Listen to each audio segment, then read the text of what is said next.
আজকে আমি আপনাদের যে গল্প শোনাতে চলেছি, এই গল্প কেবল এক অমাবস্যার রাতের আতঙ্ক নয়, এ এক গভীর ভয়ঙ্কর কাহিনী। প্রকৃতির বুকে এক নির্জন গ্রামে, যেখানে বিশ্বাস আর কুসংস্কারের এক অদ্ভুত মিল, সেখানে ঘটেছিল এক অদ্ভুত ঘটনা। এক তরুণ ফটোগ্রাফার নাম অবিনেশ প্রকৃতির আদিম রূপকে ক্যামেরাবন্দি করার নেশা বেছে নিয়েছিল। সে রওনা দিল সুন্দরবনের এক নিভৃত গ্রামের উদ্দেশ্যে। গ্রামটির নাম শ্যামপুর, কিন্তু সে জানতো না এই যাত্রায় তাকে কেবল প্রকৃতির সান্নিধ্যই দেবে না, তৈরি করবে মানব মনের এক অন্ধকার দিক। শ্যামপুরে পা রেখে অবিনাশ অনুভব করেছিল এক নিস্তব্ধতা, যা কেবল শান্ত নয়, বরং কিছুটা ভীতিকরও। গ্রামের বাতাস যেন কোনো অজানা গোপন কথা ফিসফিস করে বলছিল। অবিনাশ উঠল এক পুরনো জমিদার বাড়িতে, যা এখন গ্রামের পঞ্চায়েত অফিস হিসেবে ব্যবহার করা হয়। প্রথম কটা দিন গ্রামের সাধারণ জীবনযাত্রার ছবি তুলত সে, কিন্তু একটা বিষয় তার নজর এড়ালো না। গ্রামের মানুষগুলো যেন সন্ধ্যা নামলে এক অদ্ভুত আচ্ছন্নতায় ডুবে যায়। তাদের সবার চোখে এক চাপা ভয়, এক ধরনের অস্বাভাবিক সতর্কভাব। তাদের মুখগুলো যেন আরও ফ্যাকাশে হয়ে যায়। অবিনাশ মনে মনে ভাবল, কি ব্যাপার, সবাই এমন চুপচাপ কেন? দিনের বেলায় একরকম, আর সন্ধে হলে অন্যরকম। এক বৃদ্ধ গ্রামবাসী অবিনাশকে বলল, বাবা, অমাবস্যার রাতে বাইরে বেরিও না। আমাদের গ্রামের খুব পুরনো প্রথা এটা, অকল্যাণ হয়। অবিনাশ বলল, অকল্যাণ? কিসের অকল্যাণ কাকা? হালকা হেসে অবিনাশ বলল, ভূত পেতনির গল্প নাকি? বৃদ্ধ গ্রামবাসী চোখ ছোট করে বলল, হাসছ? কিন্তু এ হাসি তোমার বেশি দিন থাকবে না। এটা ভয়ঙ্কর কিছু বাবা। এসব শুনে অবিনাশের মন কৌতূহলী হয়ে উঠল। সে আধুনিক প্রযুক্তির যুবক, কুসংস্কারকে সে বিশ্বাস করেন না, কিন্তু গ্রামের এই অদ্ভুত আচরণ তাকে ভাবিয়ে তুলল। সে ঠিক করল অমাবস্যার রাতে এই রহস্যের গভীরে প্রবেশ করবে। অবশেষে এলো সেই ভয়ঙ্কর অমাবস্যার রাত।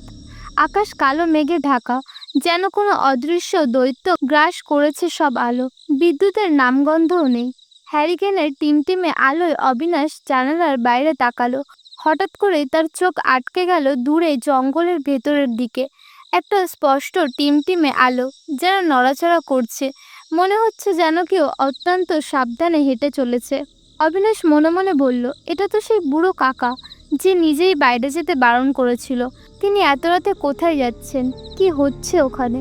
ফটোগ্রাফের সহজাত কৌতূহল অবিনাশকে শান্ত থাকতে দিল না।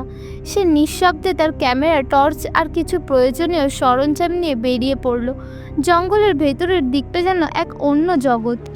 স্যাঁতস্যাঁতে বাতাস, নাম না জানা পোকাদের আওয়াজ আর গাছের পাতাদের মর্মর ধ্বনি এক অজানা ভয়ের পরিবেশ তৈরি করছিল।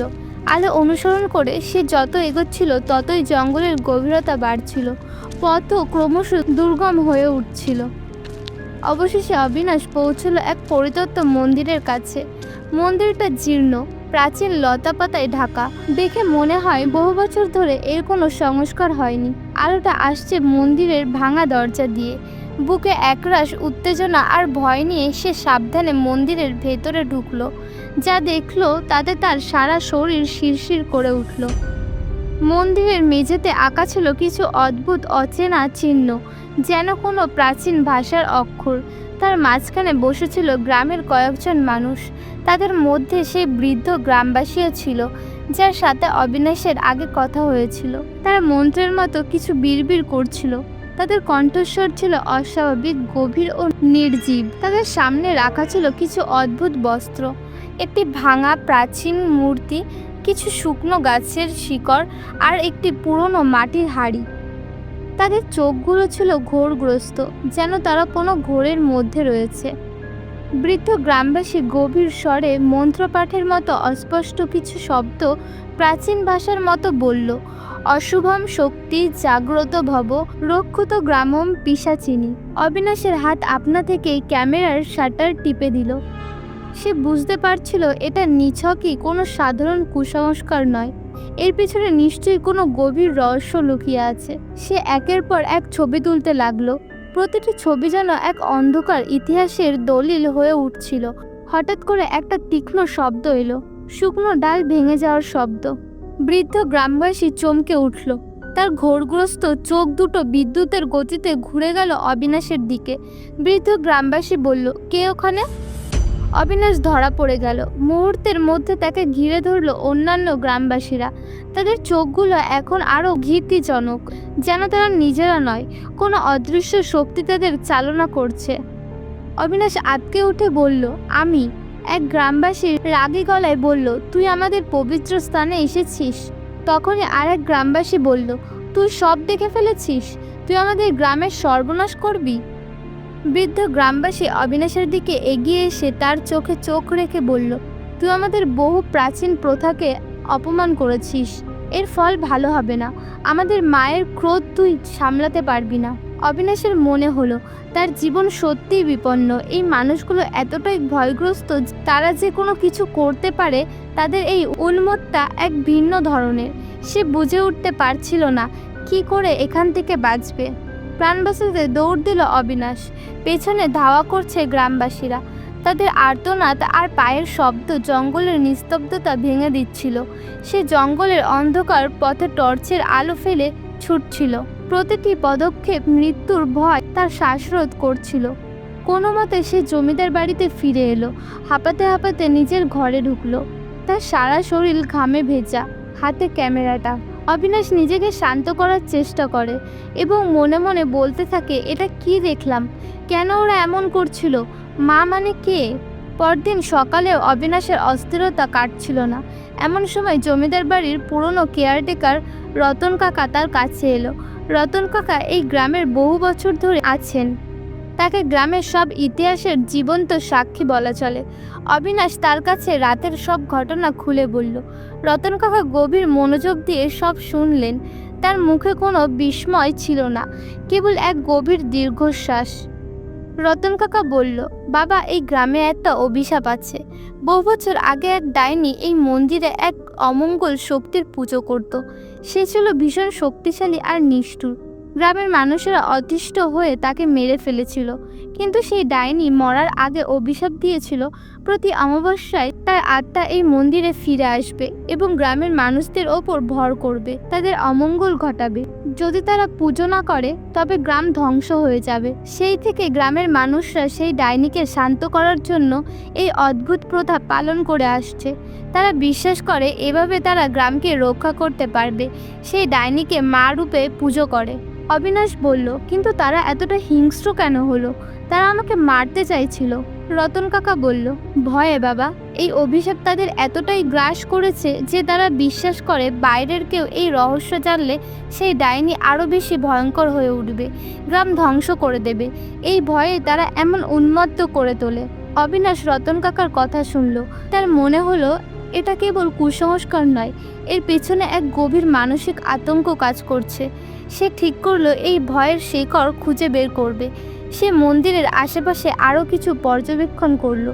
প্রাচীন পুঁথি আর লোককথা ঘেঁটে সে জানতে পারলো বহু বছর আগে গ্রামের এক ক্ষমতাশালী ডাইনি ছিল। তার নাম ছিল চন্দনা। চন্দনার অদ্ভুত ক্ষমতা ছিল। সে মানুষের মন নিয়ন্ত্রণ করতে পারত। গ্রামের মানুষেরা তাকে ভয় পেত এবং তার কথাই চলতো। কিন্তু তার ক্ষমতা যখন বাড়তে শুরু করলো এবং সেই গ্রামের মানুষের ওপর অত্যাচার শুরু করলো, তখন তারা সম্মিলিতভাবে তাকে হত্যা করলো। চন্দনা মরার আগে এক ভয়ানক অভিশাপ দিয়ে যায়, যা ধীরে ধীরে লোককথায় মিশে গিয়ে এক ভয়ঙ্কর বিশ্বাসে পরিণত হয়। রহস্যময় কিন্তু কিছুটা আশার সুর। তারপর আবার ধীর হয়।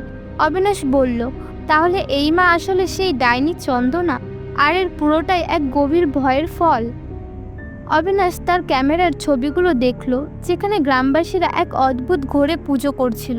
সে বুঝতে পারল তাদের মানসিক অবস্থা এমনই ছিল যে তারা নিজেরাই বুঝছিল না কি করছে।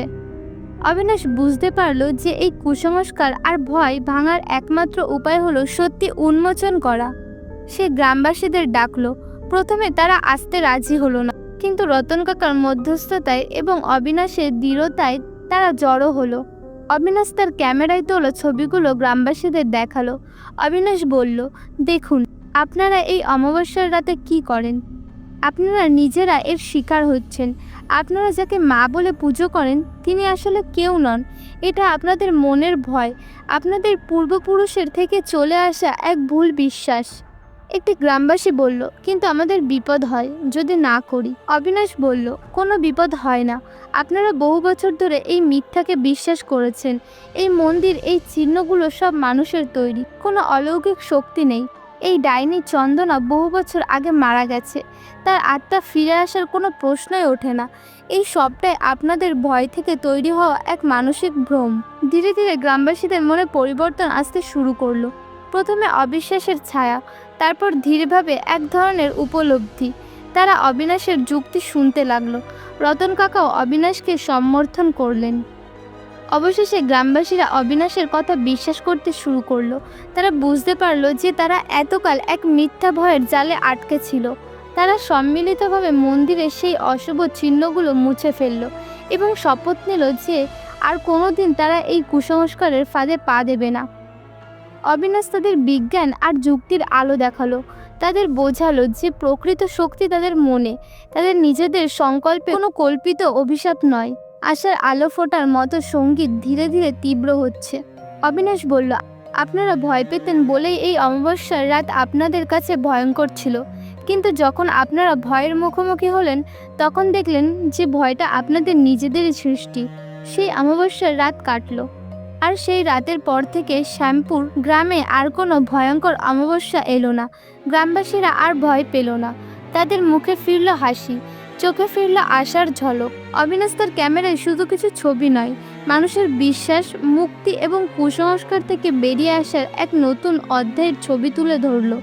শ্যামপুর গ্রাম যেন এক নতুন ভোরে জেগে উঠল, যেখানে আর কোনো অমাবস্যার ভয়ের প্রতীক নয়, বরং নতুন শুরুরই ইঙ্গিত। এই ছিল গল্প। আপনাদের কেমন লাগলো কমেন্ট করে জানাবেন। ভালো লাগলে লাইক করে দেবেন। এমন আরও নতুন গল্প শুনতে চাইলে আমার চ্যানেলটি সাবস্ক্রাইব করে নেবেন।